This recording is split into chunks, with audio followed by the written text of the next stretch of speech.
예, 우리는 이제 특성이 조금 은혜롭다 싶으면 나타나는 반응이 아멘 소리의 커짐과 동시에 박수가 나와요.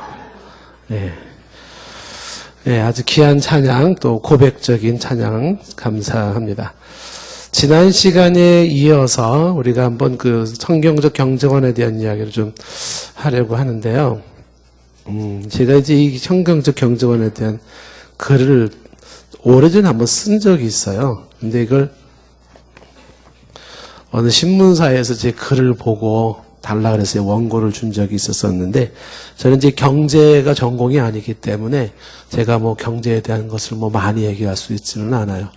그래서 지금 우리가 얘기하는 거는 어떤 경제에 대한 그런 경제학을 공부하려는 건 아니고 경제 철학 혹은 경제 윤리라고 할 수 있는 것으로 성경에서는 경제에 대해서 어떻게 얘기하고 있나, 좀 더 정확하게 말하면 돈에 대해서 성경은 어떻게 말하고 있는지 성경적인 입장을 한번 추려본 겁니다. 그래서 성경에 입각한 경제관, 돈에 대한 이해를 우리가 좀 가져보자라는 것이죠.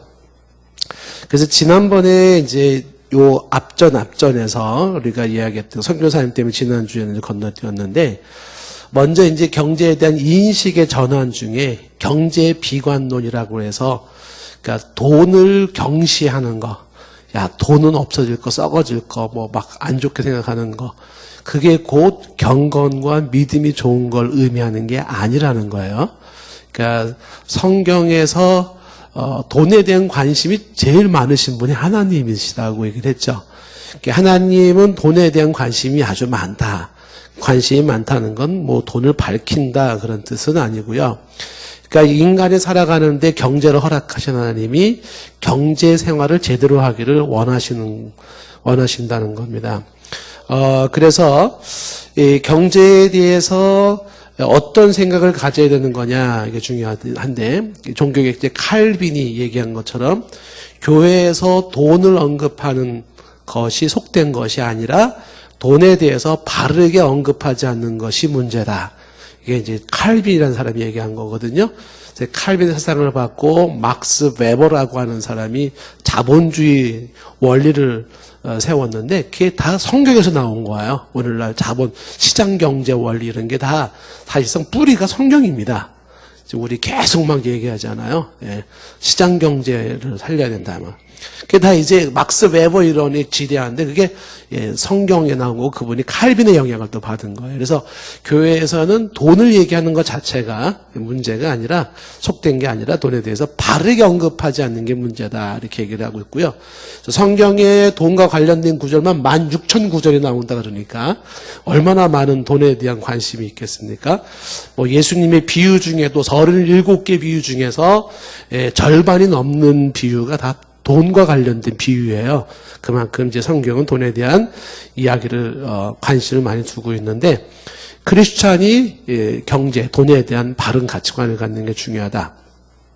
그래서 돈에 관련된 그런 경제 경시풍조, 뭐 썩어질 돈, 뭐 없어질 돈 막 이런 식으로 얘기하는 것만도 좋은 건 아니고, 또 반대로 경제 제일주의라는 이 의식도 좋지 않다는 거죠. 경제 제일주의는 이제 돈 논리죠. 모든 걸 돈으로 논리를 피는 거죠. 돈이 알파와 오메가가 되는 건데, 돈을 만능으로 여기는 것이고, 그래서 돈을 숭배하기까지 하는, 너무 지나치게 돈이 목적이 되어 있고 다른 모든 게 수단이 되어 있는, 이것도 좋은 건 아니다라는 것이고요.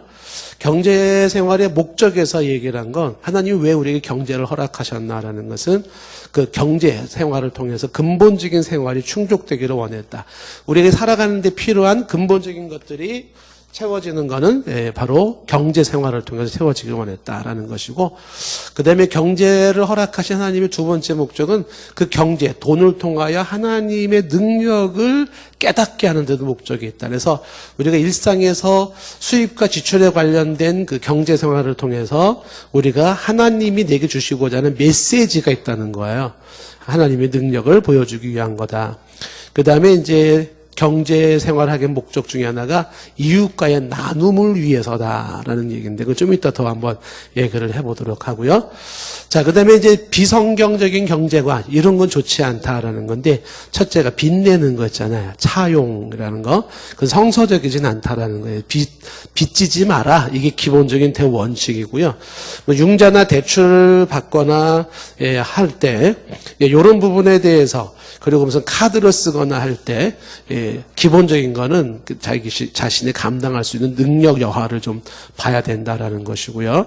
그래서 기본적으로는 빚을 지지 않겠다라는 대원칙을 가지고 현찰 거래를 원칙으로 하면서 부득이하게 차입을 해야 될 때는 감당할 수 있는 범위 내에서 해야 된다라는 것을 얘기를 했고요. 그 다음에 돈의 노예가 되지 않도록 해라는 얘기를 했었죠. 내가 돈의 노예인지 돈이 나의 종인지는 돈에 의해서 내가 움직여지는지 나에 의해서 돈이 움직여지는지를 보면 알 수 있다 그랬죠. 돈에 의해서 양심을 판다든지 뭐 돈에 의해서 내가 좌우된다. 그럼 나는 돈의 노예가 되어 있는 거죠.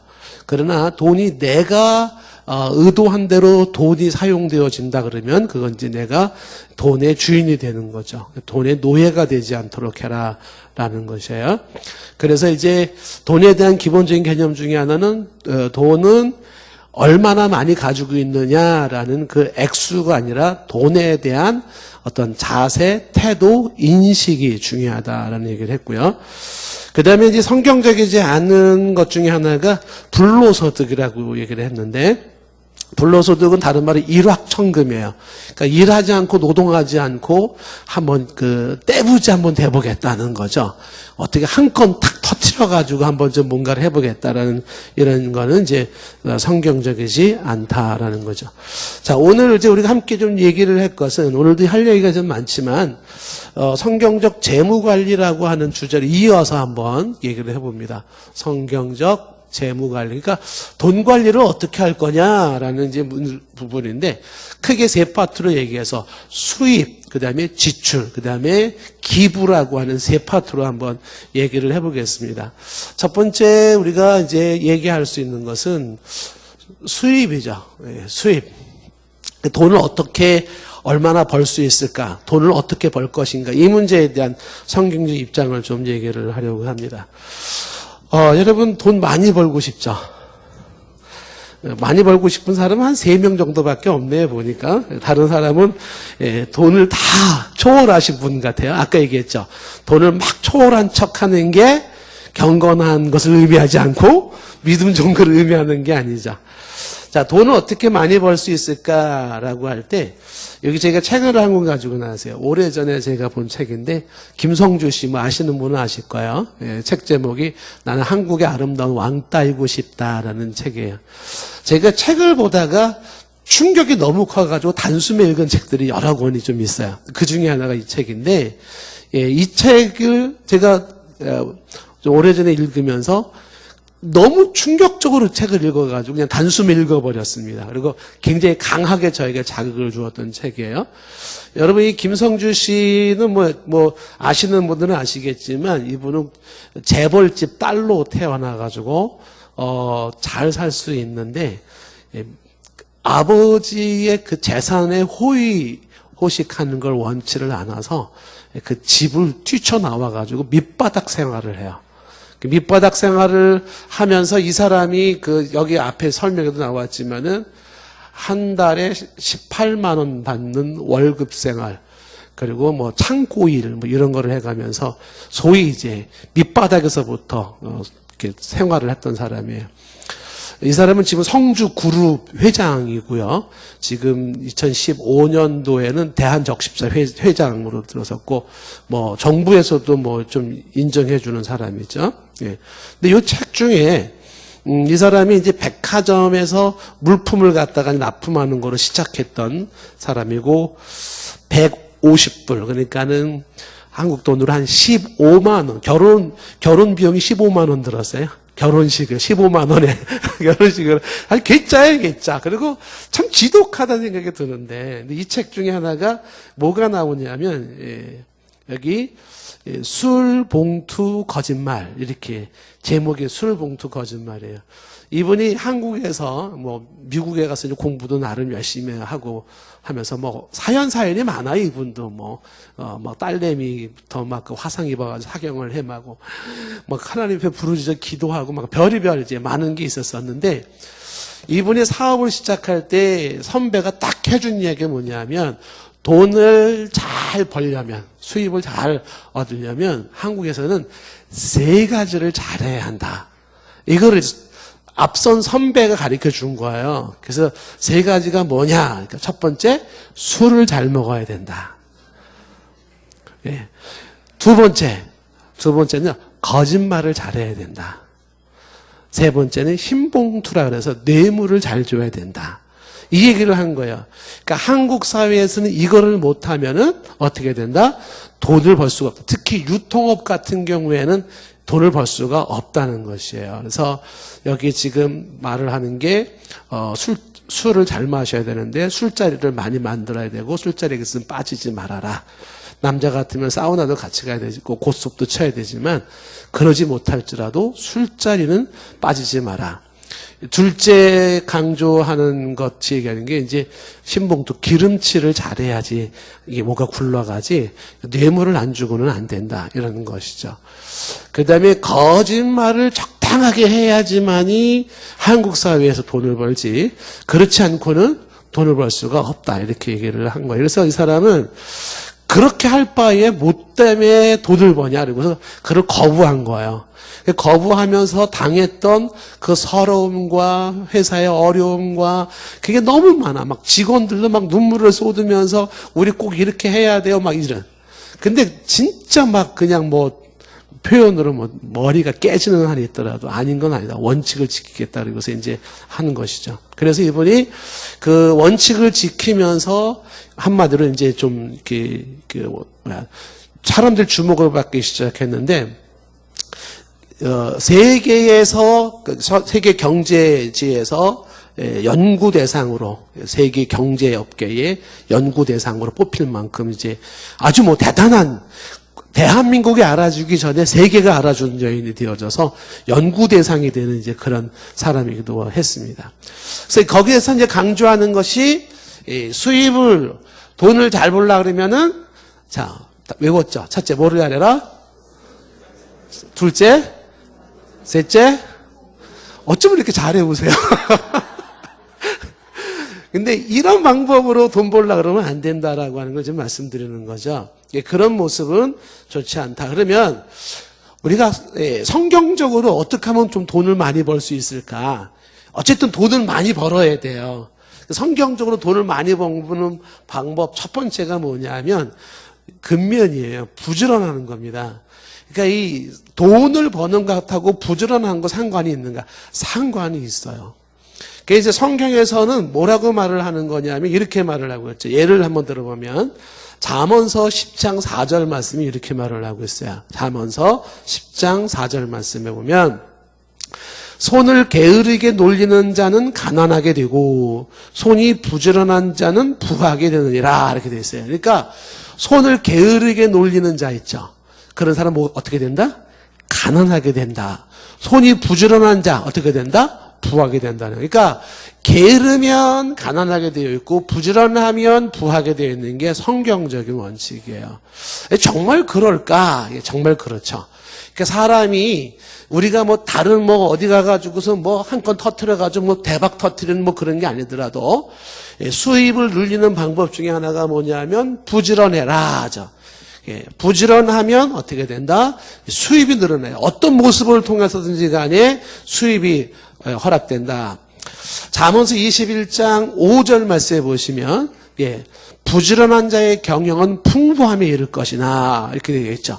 그러니까 부지런한 자들이 하는 일에는 풍부함이 따라온다는 거예요. 그래서 크리스찬이 경제생활의 수입에서 수입을 좀 더 높이 창출하기 위해서 필요한 게 뭐냐면 부지런해야 되는데 이 부지런하려고 그러면은 첫째 노동의 가치를 알아야 되고요.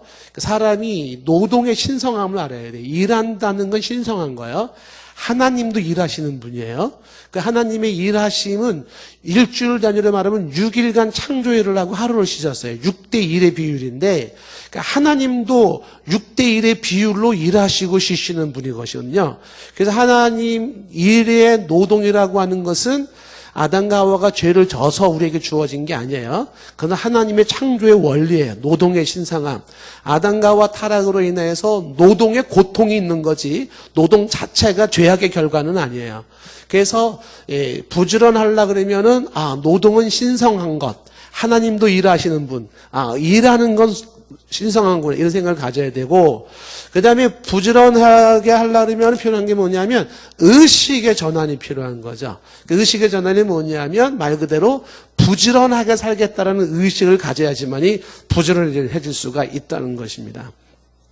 그러니까 의식이 어떤 의식을 가지고 있느냐에 따라서 그 사람이 부지런을 하기도 하고 안 할 수도 있는데 생각부터가 부지런한 생각을 가지고 있어야 된다라는 것이죠. 잠언서에 보면은 잠언서 31장에 보면은 현숙한 여인이 나와요. 근데 이 현숙한 여인의 특징이 보면은 어떻게 나와 있냐면 여러분 한번 잠언서 한번 잠깐 펴보세요. 잠언서 보면 현숙한 여인에 대해서 어떻게 말하고 있나 한번 보십시오. 잠언서 31장 말씀해 보시면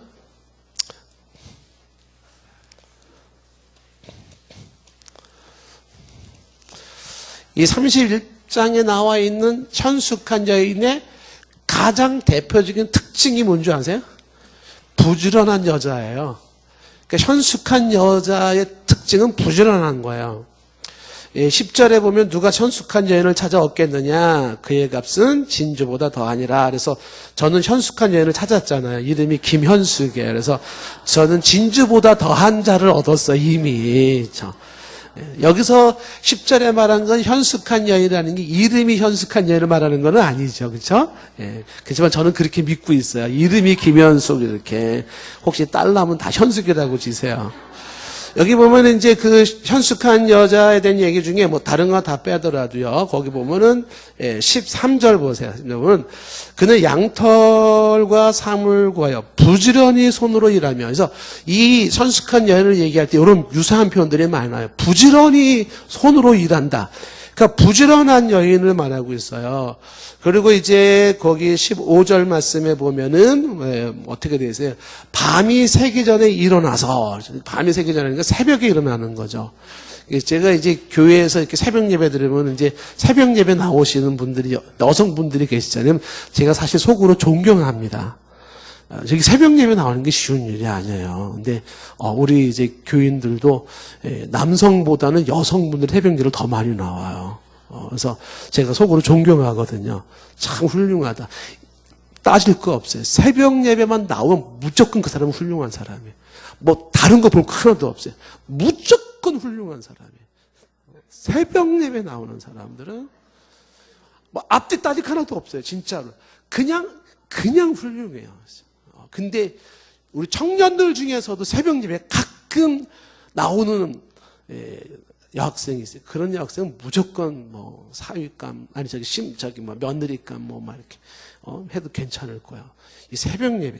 그러니까 이게 부지런한 여인의 특징이 뭐냐면 새벽에 일어난다 이렇게 돼 있어요. 그래서 집안 사람들에게 음식을 나눠주며 여종들에게 일을 한다.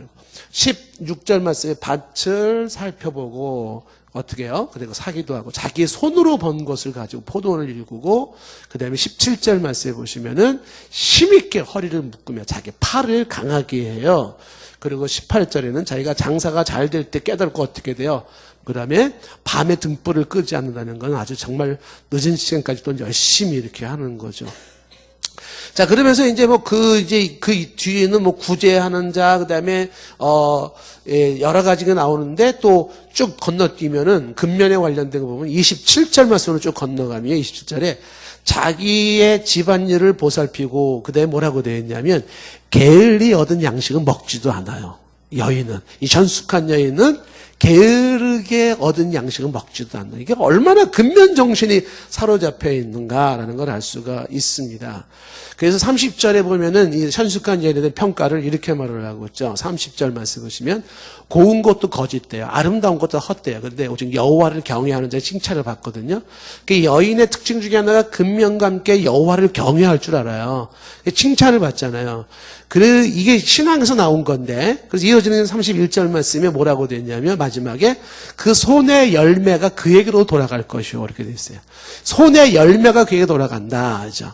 그래서 그가 행한 일로 말미암아 성문에서 칭찬을 듣고 소문이 자자해지는 거죠. 야, 참 부지런해 이렇게.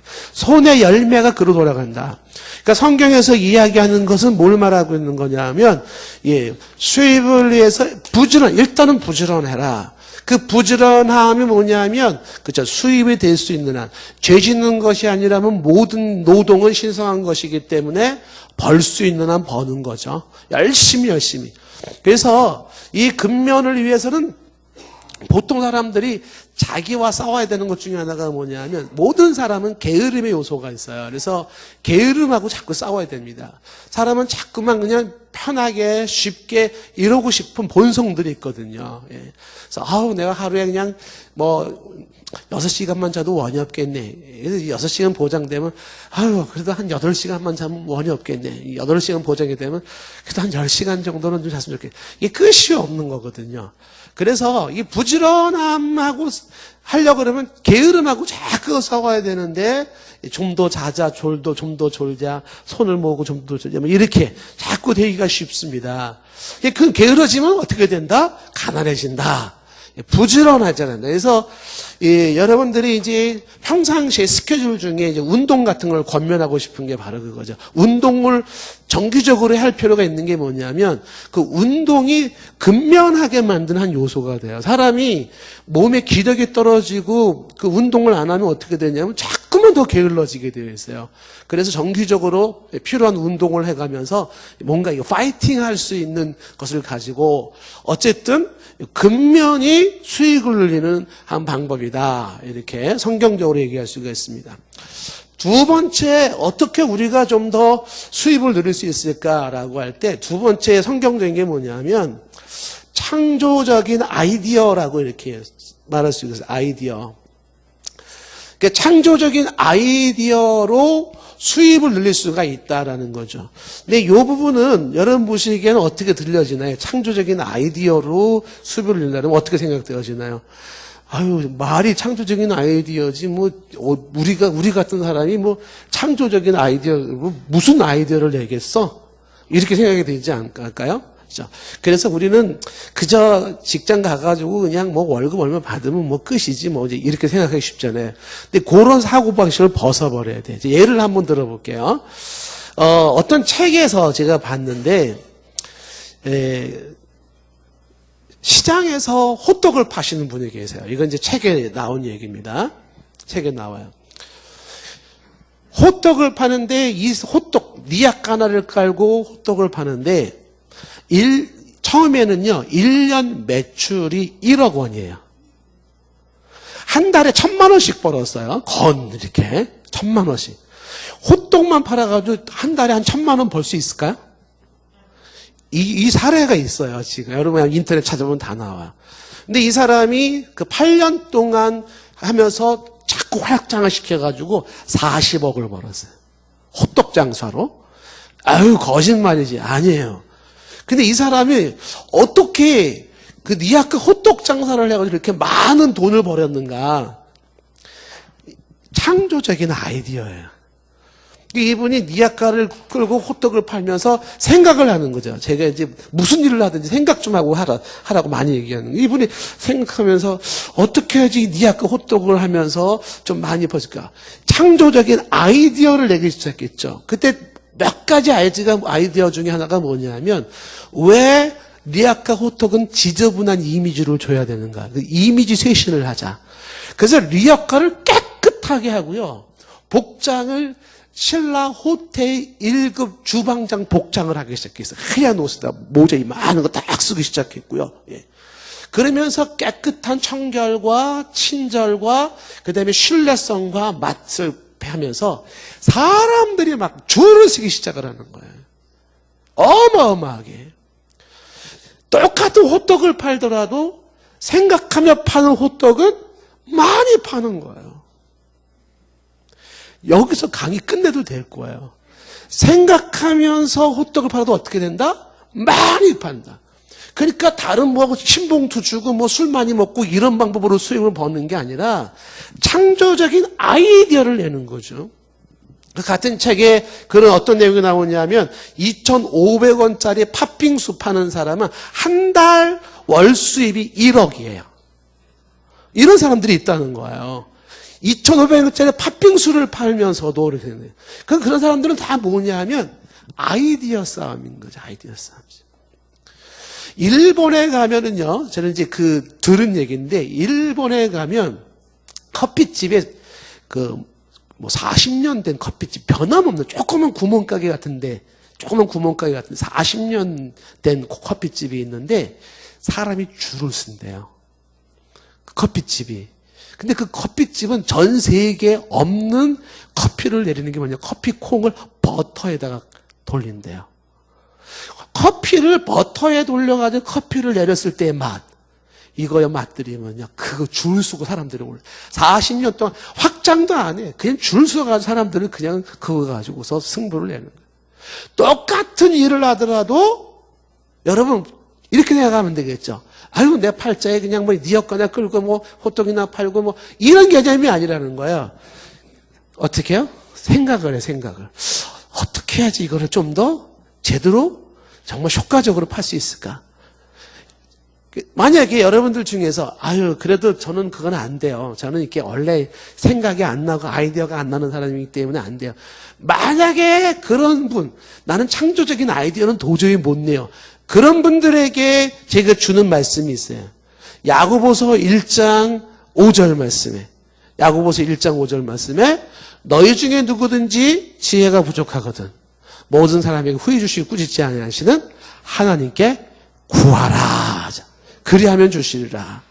그러니까 아이디어 싸움이라고 할 때 아이디어가 안 나는 사람은 뭐 해라? 하나님께 구하세요.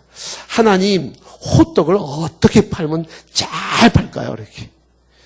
하나님, 제가 딸기를 팔면 어떻게 팔면 잘 팔까요? 심지어는 청소부 하는 분이 청소를 하는데 어떻게 청소를 하면 가장 많은 사람들의 선호도를 가지고 가장 청소로 많은 수익을 얻을 수 있어요. 생각을 해요, 생각을. 하루에 50만 원씩 벌어. 그러니까 이 생각으로 아이디어로 승부해서 어떻게 해요? 수입을 늘릴 수가 있다는 거예요. 우리에게 가장 무섭고 끔찍한 것 중에 하나가 뭐냐면 경직된 사고예요. 경직된 사고. 그러니까 생각을 돌리지를 못하는 거예요. 조금만 생각을 바꿔도 어마어마한 변화를 일으킬 수 있고 수익을 창출할 수가 있는데 생각이 경직되어 있습니다. 그래서 맨 틀에 박힌 그 사고를 못 벗어나는 거예요. 여러분, 이게 조금 예가 어떻게 이게 들릴지 모르겠는데 여성분들은 잘 모르는데 남성분들은 소변기에 보시면 그 남성분들은 소변기에 가면은 이렇게 소변기에 보면은 이제 여기다 보통 막 이렇게 글을 써놓잖아요. 남자가 흘리지 말아야 할 것은 눈물만이 아닙니다. 뭐 이게 무슨 중요한 게 아니고 소변기에 보면은 파리가 한 마리 이렇게 있는 게 있어요. 여기 파리가 이렇게 기억나시나요? 여성분들은 잘 모르죠. 이 소변기에다가 파리를 하나씩 이렇게 하나 그려놨어요. 근데 요 아이디어 하나가 있잖아요. 세계적으로 대박을 쳤습니다. 파리 한 마리. 왜냐하면 남자들이 소변을 보면서 여기다가 조준을 하기 시작하는 거니까. 그러면서 소변이 밖으로 안 넘치고 안 새고 흐르는 게 없는데 그 깨끗해진 것으로 뭐 청소비 뭐 이런 거 저런 거 다 따지면 있잖아요. 이게 경제적 효과가 엄청나대요. 그래가지고 파리 한 마리 넣어가지고요 대박 터뜨리는 사람이 있어요. 소변기에다가 파리 그려놓을 생각을 누가 했겠어요? 아이디어. 조금만 생각을 바꾸면 어떻게 된다? 기가 막힌 대박이 터진다는 겁니다. 그래서 잠언서 15장 22절에 보면 뭐라고 되어 있냐면 잠언서 15장 22절에 보시면 의논이 없으면 경영이 무너져요. 근데 지략이 많으면 어떻게 된다? 지략이 많으면 경영이 설립된다. 그래서 의논이 필요하고 지략이 필요해서 대부분 회사들이 선호하는 게 뭐냐면 컨설팅을 선호하는 거예요. 컨설팅 회사들이 왜 이렇게 선호하냐 하면 잠언서 저 말씀이에요. 15장 22절 말씀이에요. 결국은 지혜가 많고 의논이 많고 그러면 거기에 경영이 쓰기 시작하고 그 다음에 경영이 성립되어지고 풍성해지는. 그러니까 생각하는. 그래서 보통 사람들이 삼성 같은 경우에도 이렇게 막 세계적인 회사가 되니까 제가 그 삼성 그 비즈니스 책을 몇 권을 좀 보면서 느낀 게 뭐냐면 이 창업자 중심으로 거기 정신이 참 좋은 정신이 뭐냐면 우수한 두뇌들을 스카우트하는 거예요. 그래서 이 우수한 두뇌들을 가지고 어떻게 무슨 경영을 할 것인지에 대한 아이디어를 자꾸 내는 거거든요.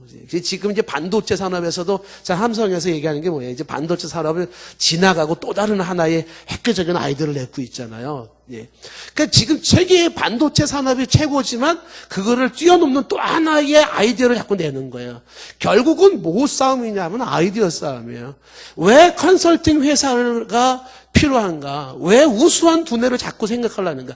그러니까 사람들이 생각이 없어서 그래요. 그러니까 생각하는 사람들을 좀 모아놓자라는 거죠. 이거는 조그만 호떡 장사에서부터 뭐 큰 회사에 되기까지 다 마찬가지예요. 그래서 창조적인 아이디어로 어떻게 한다? 수입을 낸다. 이렇게 말을 하는 거죠. 여기서 말은 지혜, 창조적인 아이디어라는 건 뭐 임기응변, 뭐 처세술, 뭐 이런 거를 말하는 게 아니죠. 제가 이제 음식점에 가면은 뭐 그냥 예사롭게 보지 않거든요. 보면은 뭐 우리 시흥동에도 어느 뭐 음식점 가면 잘 되는 데가 몇 군데 있잖아요.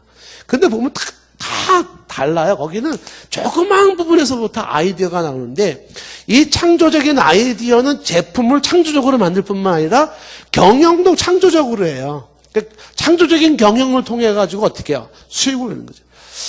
여러분, 이게 지금 제가 이제 오해가 안 되시길 바라는데 제가 이제 어느 분한테 들은 얘기예요. 금천구에서 장사를 할 때 성공하는 비결이 뭐냐면 금천구. 예. 시흥동 사람들을 대상으로 장사에 성공할 수 있는 비결이 뭐냐면 값이 싸면서 고급스러워야 된대요. 이게 시흥동 정설입니다. 그러니까 고급스럽고 싶은 우리들. 그렇지만 비싼 돈은 싫어? 이렇게 되는 거예요. 그러니까 값이 저렴하면서도 뭔가 고급스러움을 연출해낼 때 사람들이 몰리는 거예요. 그러니까 음식점에서도 어떻게 돼요?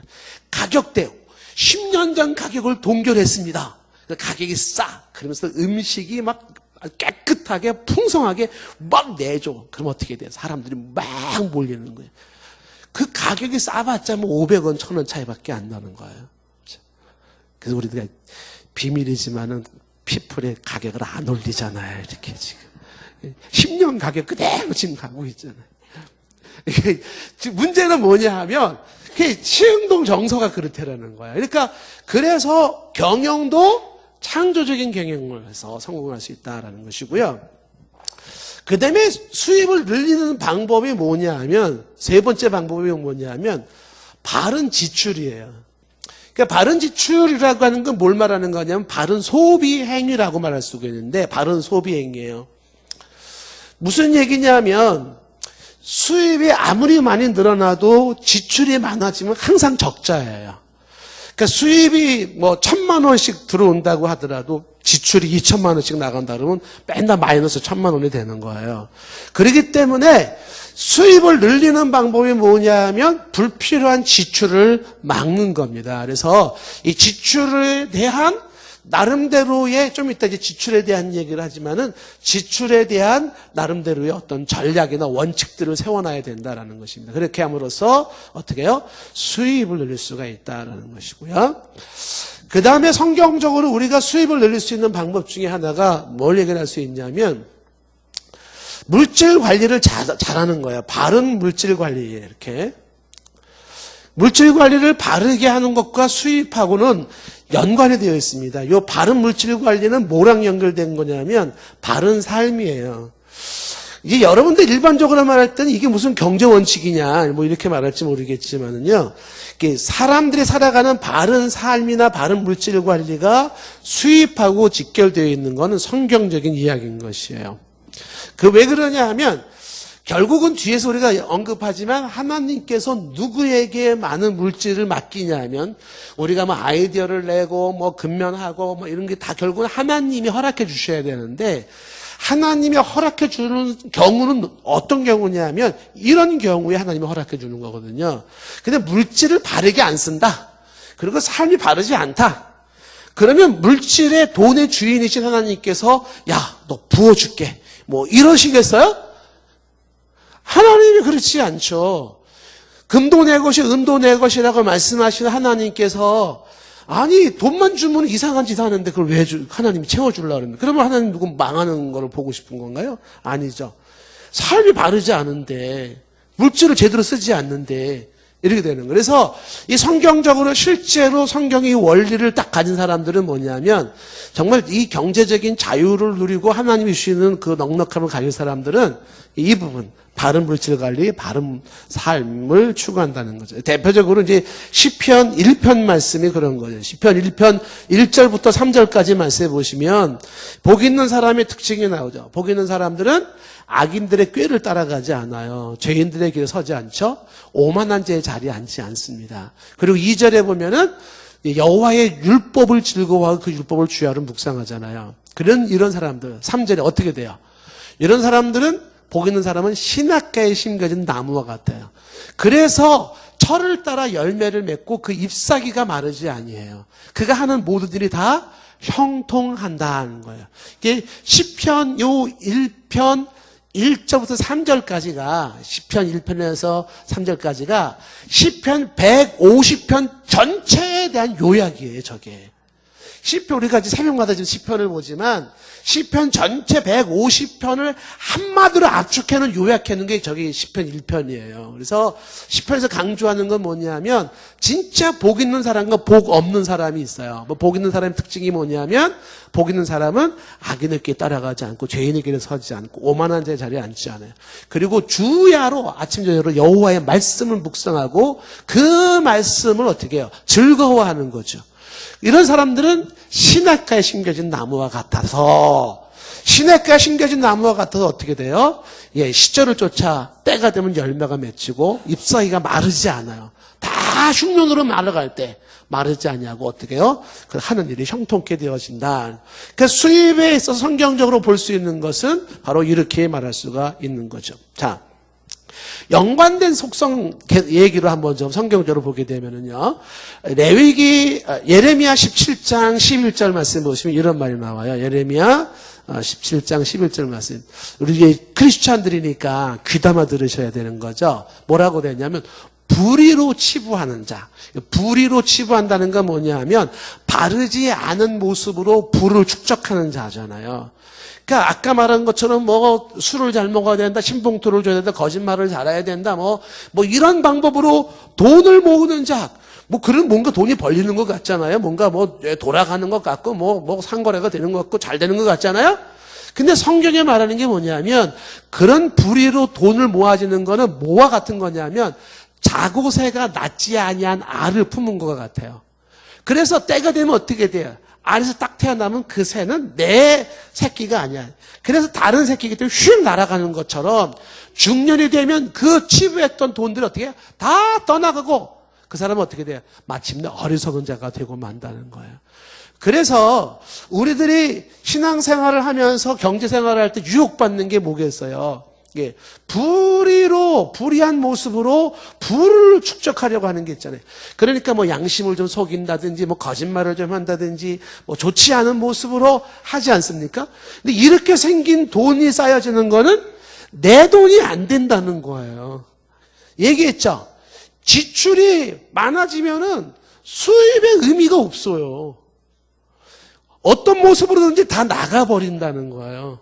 그러니까 들어온 돈이 내 돈으로서 있으려고 그러면 어떻게 되냐 하면 그게 사고새가 품지 아니한 새가 날아가는 것처럼 날아가게 하면 안 되는 거죠. 근데 그게 왜 날아가느냐? 성경적으로 보니까 정당하지 못한 방법으로 얻은 부기 때문에 날아가 버린다는 거예요. 그래서 결국은 어떻게 돼? 나중에 중년이 되면 빈털터리가 돼가지고 어리석은 자라는 얘기를 듣는다는 거죠.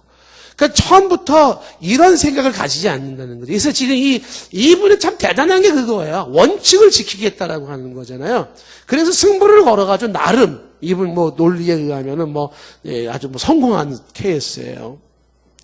그래서 크리스천들이 가져야 되는 그 사고 구조는 뭐냐 하면 정당한 수입만이 내 것이 된다. 그래서 모든 상거래도 어떻게 해요? 정정당당하게 바르게 하는 거예요.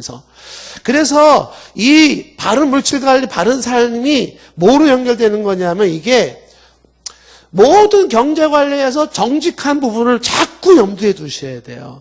정직한 모습으로 수입의 돈 관리가 이루어질 수 있도록 자꾸 해야 됩니다. 그래서 이 정직이 결국은 수입을 늘리는 방법이다. 이렇게 이해하시면 돼요. 자, 그러면서 이 바른 물질, 바른 삶이라고 하는 것은 정직뿐만이 아니라 수입을 늘릴 수 있기 위해서는요, 신뢰라는 거예요, 신뢰. 그러니까 신뢰라는 건 믿음이거든요. 그 믿음을 주는 사람이 되라. 그게 뭐가 된다? 수입을 늘리는 방법이에요. 그러니까 사람이 신뢰가 있느냐 없느냐가 그 사람의 수입과 직결돼요. 예를 들면 이제 우리가 지금 이제 6층에 좀 리모델링을 하려고 세 분을 모아서 견적을 냈어요. 견적을. 그래서 세 분이 와서 견적을 낼 때 제가 세 분에게 똑같이 하는 얘기가 있어요. 무슨 얘기냐면 우리가 찾는 사람은 신뢰할 만한 사람을 찾습니다. 그러니까 얼마나 싸게 할 수 있나요가 문제가 아니에요. 중요한 거는 신뢰할 수 있는 사람을 찾고 있는 거죠. 그러니까 신뢰할 수 없는 사람에게는요, 그것이 가격이 엄청 차이가 나도 절대로 맡기면 안 돼요. 신뢰가 안 되는 사람에게는 거래를 하면 안 돼요. 제가 지금 지난번에 말씀드렸잖아요. 치흥동에 와가지고요, 안경집을 잘 못 가요. 제가 몇 군데 안경집을 가봤지만은 신뢰가 안 돼요. 다시는 안 가요. 치과도 갈 데가 없어요. 신뢰가 안 되는 거예요. 그 신뢰가 안 되는 부분이 여러 가지 있어요. 사람들한테 소문 내죠. 야, 그 집 가지 마. 담은 우리 집 식구들한테도 거기 치과 간다 그러면 거기 가지 마. 거긴 돈밖에 모르는데요. 신뢰가 안 되면 어떻게 돼요? 이 얄팍한 머리를 써가지고 그 한순간만 돈을 벌겠다 그러면은 바보 같은 짓이. 신뢰를 잃으면 다 잃어버리는 거예요. 그렇기 때문에 정말 사업하시는 분들, 장사하시는 분들, 정말 사업이나 장사를 통해 돈을 많이 벌라 그러면 신뢰를 잃지 않도록 하셔야 되는 거예요. 신뢰.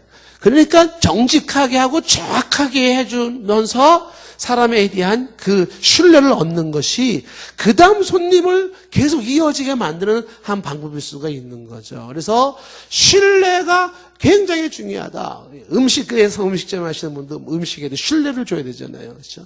음식에 반찬이 나왔는데 앞만 봐도 이건 전에 먹던 사람이 남겨놓은 반찬 같다. 이러면은 그 집 다시는 가고 싶지 않겠죠. 우리 전에 집사람하고 무슨 지역을 갔어요. 지역 이름은 안 될게 그 출신들이 있으니까 P라는 지역을 갔는데 관광지 음식점에 갔는데 그 음식점에서 찌개를 하나 시켰는데 찌개를 먹은 사람이 있었어요. 사람이 아니 주인한테 막 항의를 하는 거야. 왜 찌개에 이게 왜 나오냐 보니까 거기에 동그랑 땡도 나오고 무슨 뼈다귀도 막 나오고 막 완전히 우리가 봐도 무슨 개밥 같은 그러니까 주인이 먹기 싫으면 간두라고 돈 돌려준다고 우리도 밥을 먹는데 이 밥이 이거 앞만 봐도 이거 누가 먹던 밥인 거야 이거는. 집사람은 안 먹더라고 그냥. 이러면 그 집 다시는 안 가게 되겠죠. 소문되겠죠. 혹시 피지역에 어디를 가실 분이 계시면은 저한테 얘기하시면 그 집 가지 마세요. S로 시작되는 그 집인데 절대로 가면 안 돼요. 신뢰를 잃어버리면 다 잃어버리는 거거든요. 근데 신뢰를 딱 어떻게 돼요? 그럼 거기 가. 거기 가면 그 집으로 가. 거기는 진짜 믿을만해. 제대로 돼 있어. 이렇게 되는 거죠. 그래서 이게 사람이 근시안적인 생각을 가지지 말고 좀 넓게 멀리 봤을 때 신뢰가 수익을 결정하게 된다는 거죠. 그 다음에 또 하나가 이 바른산 바른물질에서 볼 수 있는 게 뭐냐면, 예, 친절한 거예요. 친절. 그 친절이 그대로 연결이 된다는 거죠. 요즘은요, 사람들이 친절한 곳을 가기를 원하는 거야. 그 친절하지 않으면 어떻게 돼요? 예, 그러면은 가고 싶지 않은 거죠. 그래서 사람은 인사만 잘해도요, 먹고 산다는 거 아니에요. 그러니까 뭐 장사를 하더라도 누군가가 오면 깍듯이 인사를 하는 거예요. 예, 이제 배꼽 인사 딱. 그래서 그 아까 호떡 파는 사람과 이런 사람들도요, 그냥 호떡 하나 파는 게 문제가 아니에요. 깨끗한 청결과 함께 친절.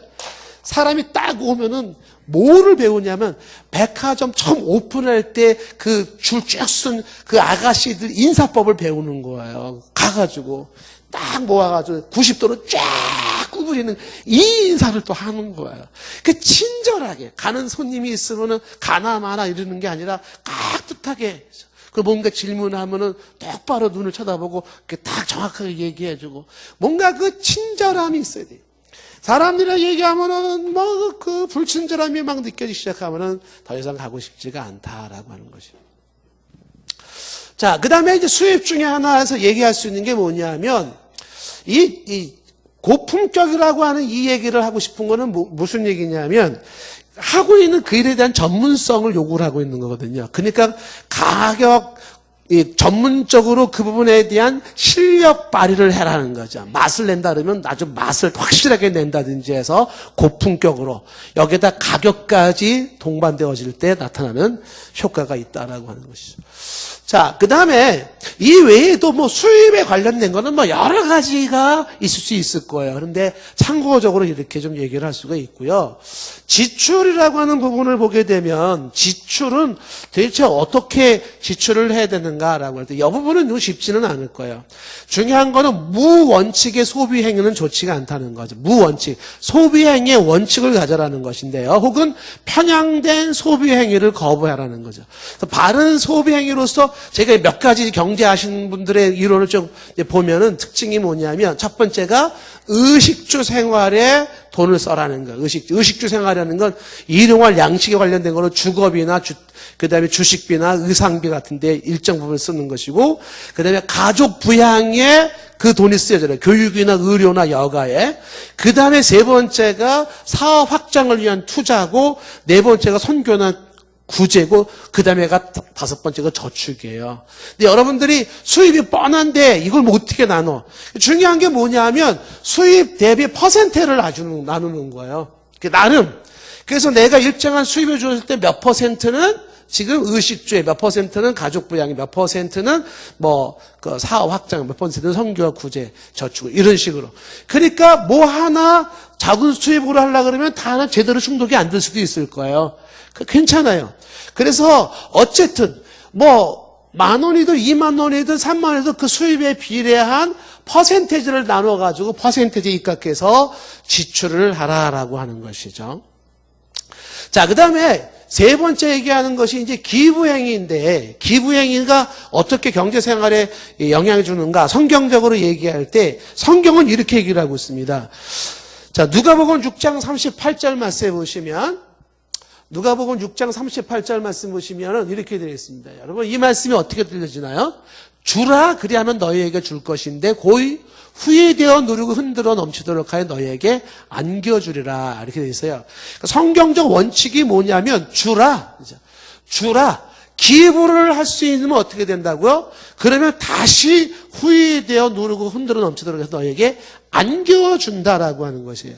소비 행각에 있어서의 지출의 항목 중에 하나가 선교나 구제라고 하는 항목을 두었지만 할 수 있는 한 어떻게 해요? 나눠주려고 하는 모습이 있어야 된다는 거죠.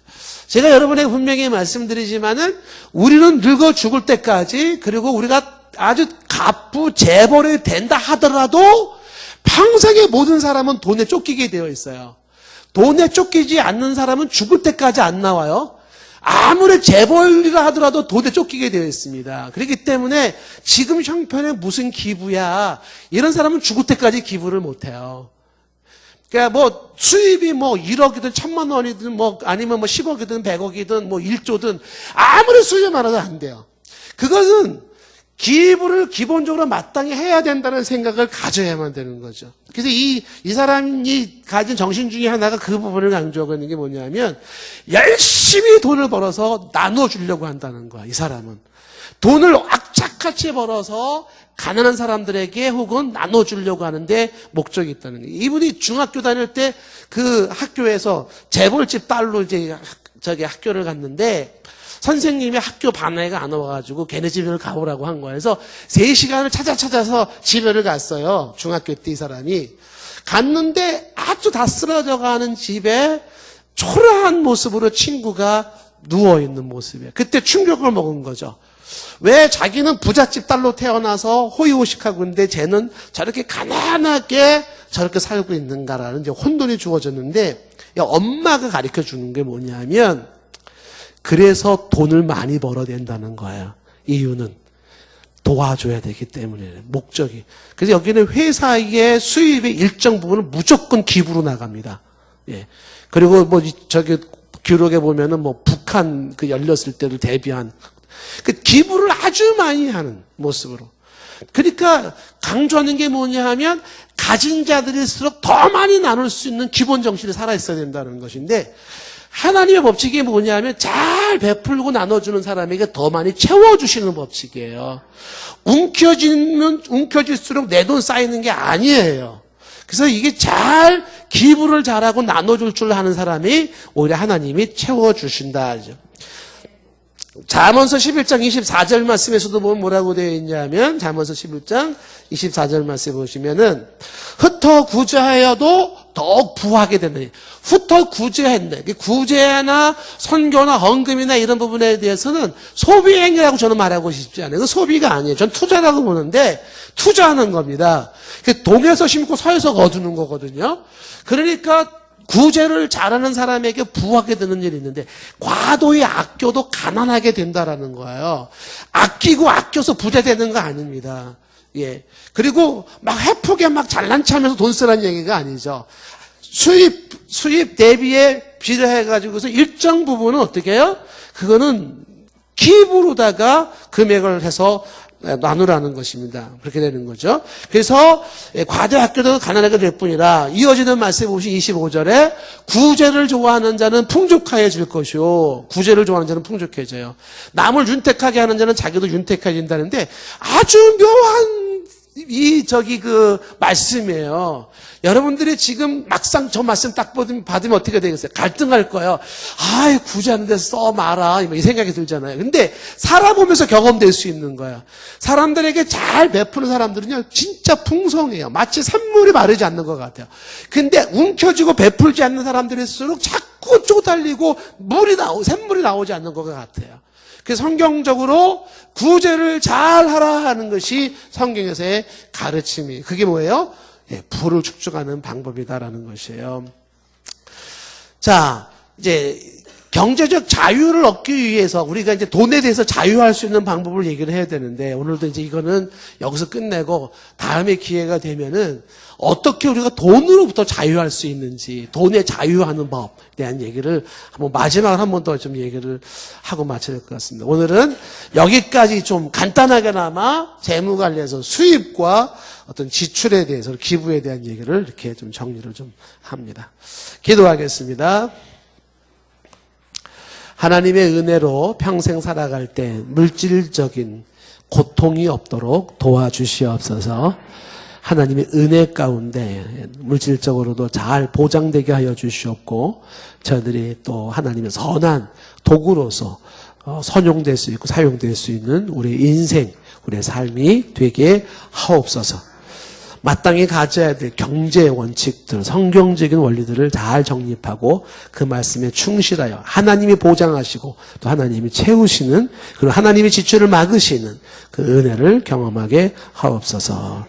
예수님의 이름으로 기도드리옵나이다.